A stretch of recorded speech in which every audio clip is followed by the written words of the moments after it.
This is the Coordination Tax, a podcast about what actually breaks down when teams stop sharing the same reality. I'm Christy Vanorsdale, co-founder at In Parallel, and every episode I sit down with somebody who's lived through a mess of keeping organizations aligned. Companies spend more on training than ever, and their day-to-day execution problems got worse, not better. The gap between the workshops and the Monday morning is where most of the coordination tax actually lives. And today I have a great guest, Dr. Christy Vanorsdale, founder of Vanorsdale Learning Lab, a learning ecosystem expert with doctoral work on cognitive multimedia learning, and somebody who has spent 15 years trying to drag L&D out of the order taker mode and into being a strategic partner for business. Christy, great to have you in the show. Thank you. I'm very excited to be here. So let's start with the coined phrase, order taker. That's usually what happens to L&D organizations. Why is that, and what should it be instead? Well, I think it kind of depends on what sort of organization you're looking to sort of build and run. I think if you're looking for a strategic partner, it's because you want that expertise who's going to sit in the room with you at the C-suite level and is going to be able to look at the problems that you're trying to solve, evaluate what's actually causing those problems, and tell you whether or not training is a good solution.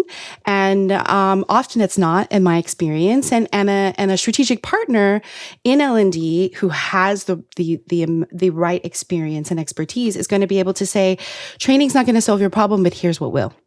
Yeah. Because that's what I spend a lot of my time doing, is helping my clients solve their problems with solutions, not training. So there's this misconception that L&D can only make training. And if it's not a training problem, then why get them involved? And that's actually not true. Yeah. But if you want an order taker, which I think is also fine, but people who are seeking order takers and who hire order takers, they're not looking for someone that's going to challenge them and who's going to get in the way of their vision. They just want someone who's going to execute what they ask. Yeah. And there's plenty of, nothing wrong with that. But I'm sensing a theme. I've had a great joy of talking to a number of different professionals, none from the L&D community, but I'm sensing a sort of a common thread here in the coordination tax, which is that we're somehow sort of divorcing the reality from what our wishful thinking is. And that's basically what you're saying as well. So what are the early signs when you walk into a room, somebody hires you to help you as an acting L&D chief officer? What are some of the symptoms where the leaders are actually wanting something that they don't need? Well, the early sign to me is that they may or may not have someone on their L&D team that, has, deeper knowledge of education and human behavior.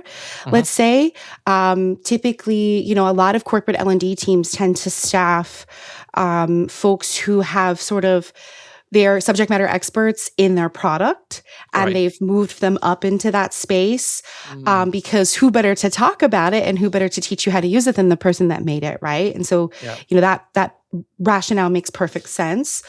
And it's that, and it's also people who are very, they're very training forward, very content forward. So that's usually their number one option. So most people, like I said, do come to me and they say, we think that, we have over 300 assets and nobody's using any of them. We're a B2C company, so we sell training for a living. That's a problem for us if nobody wants to access our training. What's wrong? You're an expert in multimedia learning and design, which I am. So help us make the training better so that as a result, people will use it more. And so those are the first two kind of giveaways, really. And so, but like I said, it's typically not, and to my first point about the expertise, There's a lot of pushback around, particularly on LinkedIn, around whether or not you need to have a background in education to work in learning and development. Right.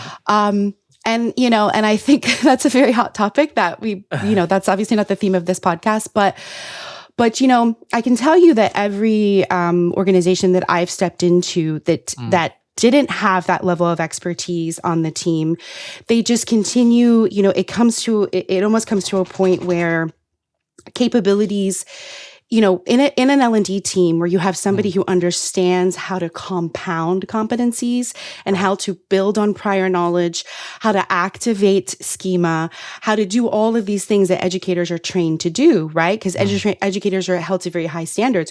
We have to demonstrate that people have acquired knowledge and they have changed behaviors, right? Otherwise, we lose our license or our school doesn't get funding. And in L&D, when somebody doesn't have that ability or that practice or that background, that theoretical knowledge, you find that L&D teams they keep reinventing the wheel, right? Yeah. It's the same problem that they've been solving for a decade, and they haven't moved the needle on it. And that's frankly what happens when you don't have people in your department that understand how to truly change behavior. Absolutely, and so let's talk about who is supposed to define the truth for LMS governance. I think that has to be one of the elements of like, how do you find the capabilities that you want to train for, and how do you find the right curriculum? And to your point, like if an expert is promoted, obviously their interest is in learning something new. So often you get into astray perhaps in these areas where you just build stuff for the very high end of the skill set. What's your experience? What is the right set of truths for an LMS governance?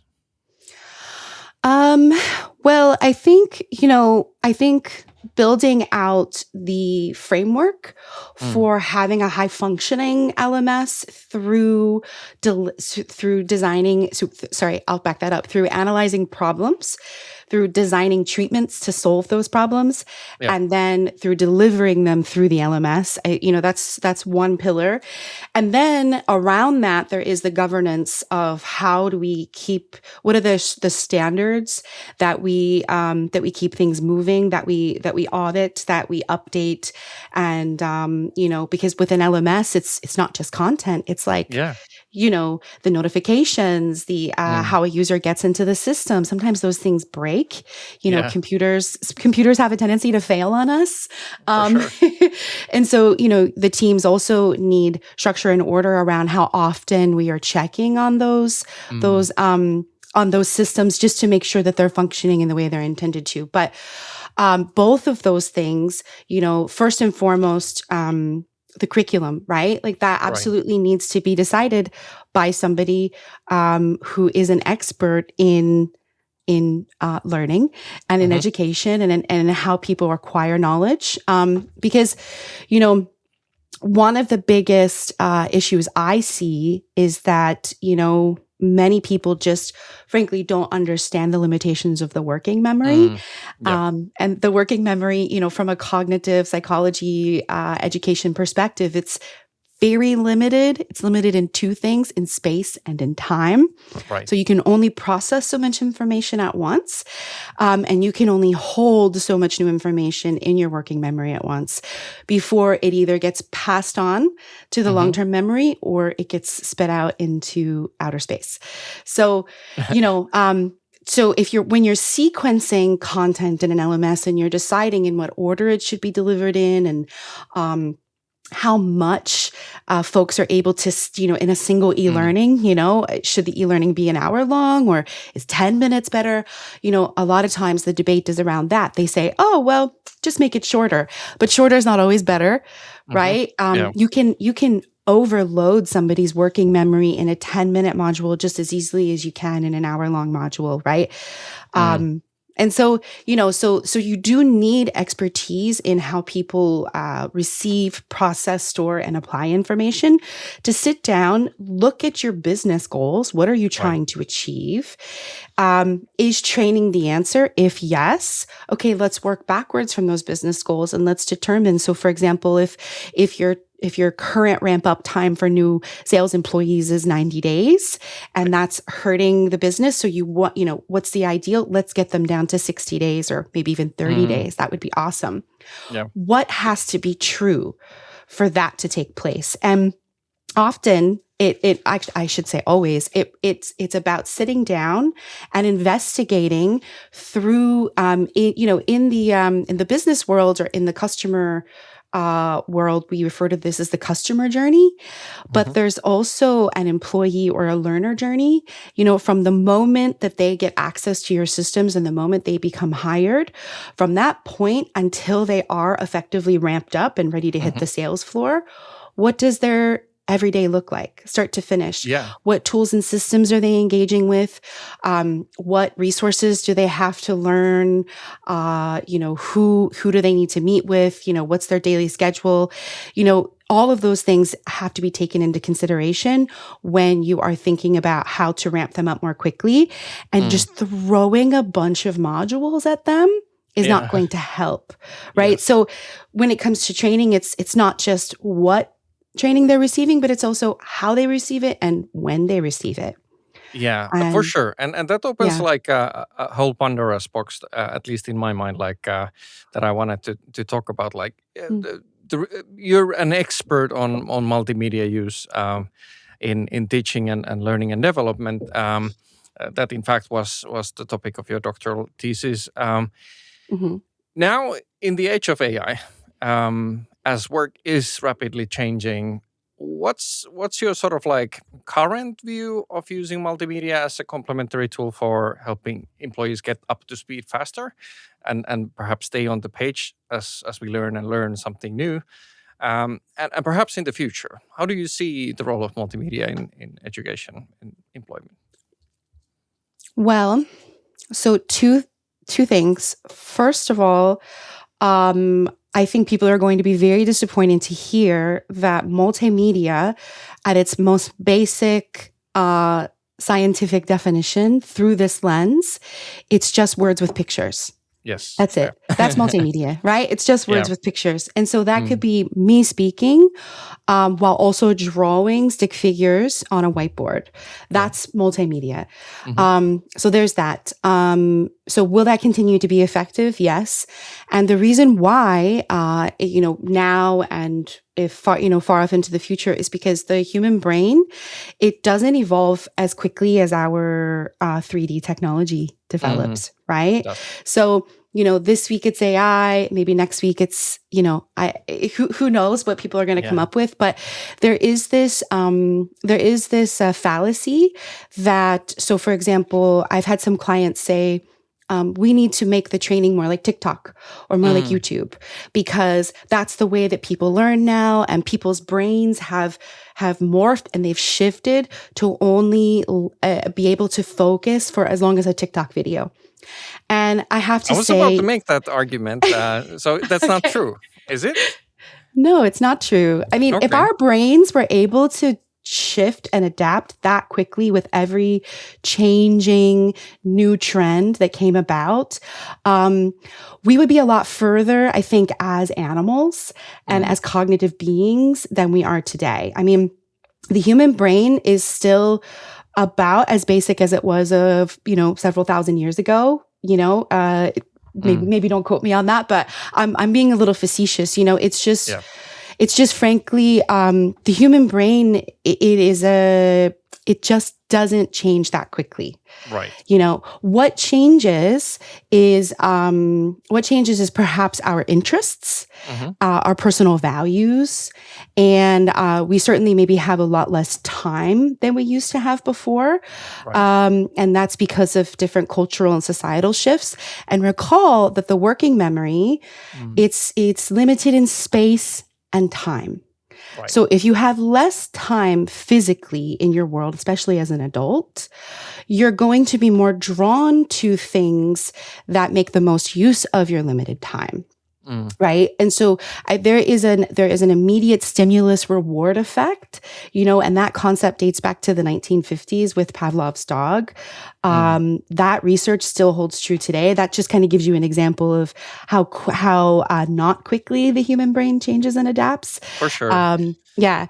But still, we have to make an argument that, like, we are, as you said, like we are still bound by the same limited working memory capacity, and we getting much more stimuli, and we have access to through TikTok, for better or worse, or other tools. So we're essentially burning through that working memory, and therefore arguably reducing our learning capacity that is actively deployable. Does that impact the choices that we have to do in L&D? And is that really what you meant by, a professional should have a look at it? Like, you can't just force feed everything and expect people to learn? Yeah, absolutely. That's exactly what I meant. Yeah. Great. So do you think that, like, organizations are not able to take the benefit out of the learning and development programs due to the fact that there's not enough representation in the C-suite, or it's not an active topic in the boards? And what might be the benefits of more activating on L&D? Right. So having an L&D expert making decisions at the C-suite table with you, because, like I said, at the core, I think L&D tends to get sort of dressed up with a lot of fancy sort of expectations and maybe a lot of fallacies and misnomers and misunderstandings. But at its core, the job of learning and development is to identify problems and investigate the source of those problems, and then suggest a solution or a set of solutions to help you solve that problem. Yep. And it's impossible for them to do that when they are sitting downstream at the kids' table, waiting to receive orders from other folks who most of the time misdiagnose the problem as a training issue, and then submit an order or a request to the L&D department, and their only option is to accept that order. Right. It's not it's counterproductive. Yeah, absolutely. Do you see also the counter being true? Like, is sometimes the experts detached from the reality on the ground? Like, are we missing that sort of like link to reality and sort of continuous learning for a learning system? Yeah, I would agree with that. And I think, again, it's just because there's not other departments in most, mid to large size businesses. They don't have any idea what L&D does. It sometimes is sort of housed maybe underneath HR, and it's just sort of seen as there to help the employees. It's not, and HR is always the thing you go to sort of after the problem has gotten a little bit too big to solve. Sure. Or it's more at a personal level. HR is sort of seen like, to deal at the employee level only. It's really just not seen as a strategic business function. And I think the other thing that I have also come across as a consultant is that even among these different departments, particularly when you get into, like I said, mid to enterprise level companies, many of the departments are siloed themselves. So accounting's not really sure, sort of what IT's doing, and IT doesn't want to be told what to do. And the truth is that, in order to solve these problems, there does need to be some, like I said, because if we can't just throw training at every problem that comes our way, many times what I have found is it's a systems level issue. There were departments that were pushing out training on the same day, and the employee had to choose, they had to pick wisely. They couldn't take them both. There's no governance around when SOPs or job aids are being updated. Right. And so someone from IT is sending out resources from, finance or sales, and they're 2 years out of date or something like that. You know what I mean? And so one of the most successful projects that I've worked on is when I was able to come in and I was able to sit with each of the leaders of those departments, find out that if we could just join them together with with some common denominators and with some weekly stand-ups, for example, we could help solve these problems together. So, I could go on and on, but it's a deep problem for sure. It's a system problem, and what I find most intriguing in that statement is that effectively what you're describing is that L&D at its best can be the translator or the common terminology, the taxonomy, the backbone for how do we build shared reality. And if we indeed don't have shared reality between the vertical silos or even the horizontal ones, then we're in deep trouble. Now, you've been working with some founders and sort of like as a fractional CLO, helping organizations set up their knowledge management and training programs. What's the right time? When does an emerging scale-up startup begin to need your services? Well, if it's up to me, from the very beginning. Yes. Yeah, I'm working with a client right now who reached out to me before they made any decisions, before they signed any contracts, before they even began building their team out effectively, because they are a B2C company that wants to sell training as their product. And so, and these are two subject matter experts who are founding the company.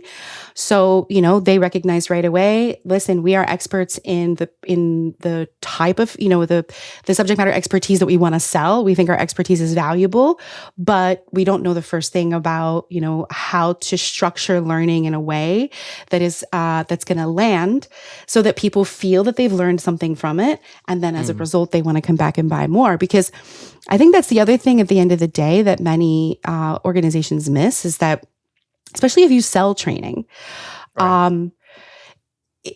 you need to, if you sell training, the training has to work.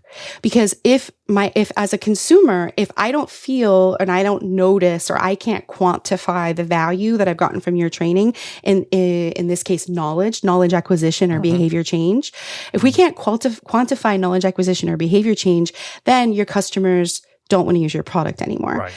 It's very similar to, I buy a computer, I turn it on, it doesn't work, I send it back.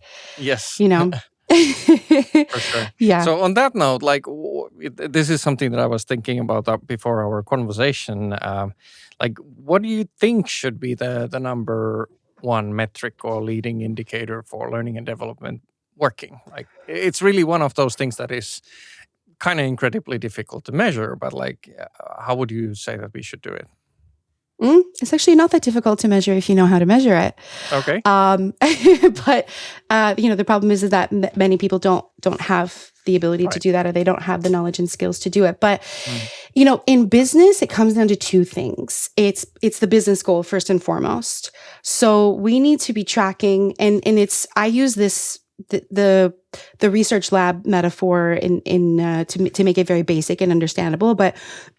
Of course, I understand that the workplace is not a laboratory and not everything can be so controlled, but you can try to control it as much as possible. But training is a treatment to a problem. And at its most basic level in the scientific method, you apply treatment. And, marketing knows a lot about A/B testing. That's effectively what training is. You apply a treatment, you apply treatment A, you apply treatment B, you see which one works. Now, what is defined as works is, did the behavior change or the skill acquisition that came as a result of this treatment result in, so let's use the business goal in this case of, we want to ramp up sales from 90 days to 30 days. So then what you also need, and this is the second layer that a lot of organizations miss, is that we have to be measuring at the employee level their knowledge and behavior change, but then we also need to be extending out and measuring change at the organization level. So we need to be reaching out to managers, to supervisors, to whoever is in charge of monitoring or observing if that business goal is being met. And if not, are we at least moving the needle? Are we getting closer, right? And so that requires L&D to also go outside of that silo that they're stuck in the L&D department, go out on the floor and start working together with managers and supervisors to put those systems in place to help them also be measuring business impact. Incredible. So it's essentially not very different, like you said. Marketing is an example. I've been brought up in product development, so lean startup and the methodologies of using scientific method essentially to validate if certain product propositions are right or not. And it's leaning heavily on cohorts. So it's almost like you have different cohorts with different individuals, and based on the metrics, you can measure velocity and outcome, I suppose, and attribute that. Okay, now I understand. That makes perfect sense.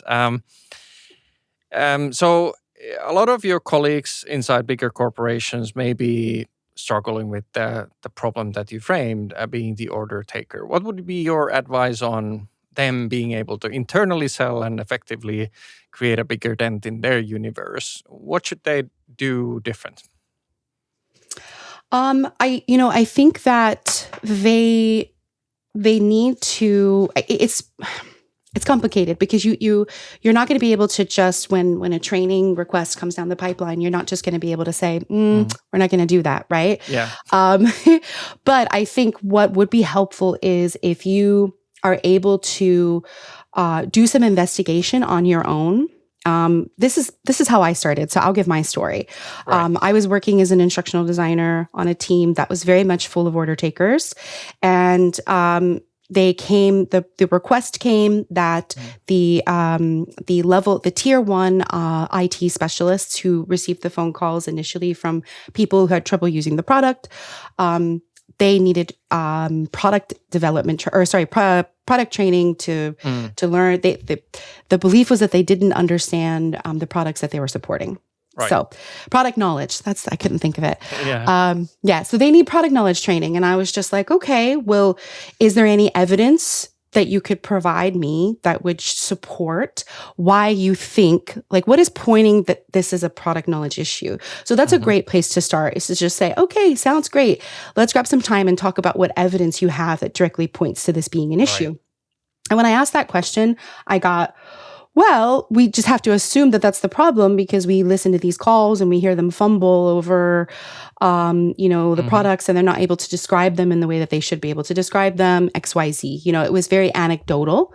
Right. And, and I said, okay, I tell you what, when do you need this by? And there was they were like, well, there's no rush, maybe in the next 30 to 60 days. And I said, okay, do you mind if I take 2 weeks to go out and interview? I want to conduct some focus groups and some one-to-one interviews with some folks on the floor for whom you say this is a major impediment, right? This is a problem that they have. And, they said, yeah, sure. Right. Why not? Yeah, go ahead. Have fun. Yeah.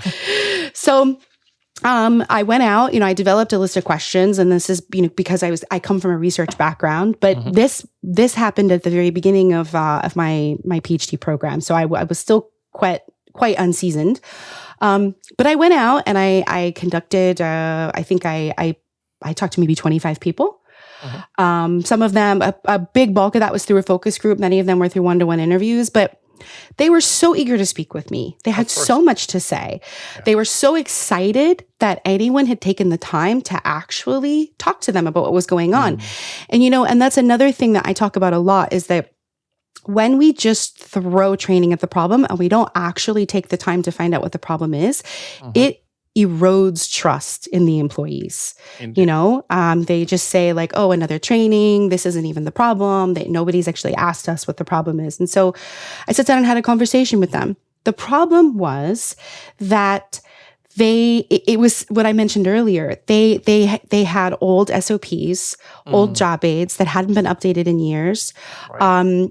They had trouble accessing the tools that they needed to get into the systems to pull the just-in-time resources they needed to help people in the moment. But the biggest takeaway was that they struggled with not the products, but they struggled with the people who called in. Right. So the people who called in, this company served 4 different primary personas. All of them worked in the medical field. Some were nurses on the floor. Some were pharmacy technicians. And these two people needed to dispense medication, but for different reasons and in different levels of urgency. Right. And that was their primary problem. They didn't know how to stop and talk to either of those people because they had never been in their shoes and they'd never had any persona training on the customers. And that was the training that we created instead, not product knowledge. Wow. That's an incredible story. Super inspiring. Christy, if there's a founder or a business leader who's looking for upgrading their L&D program to be more accurate to what they're delivering to the market, what's the first step? What would your recommendation be?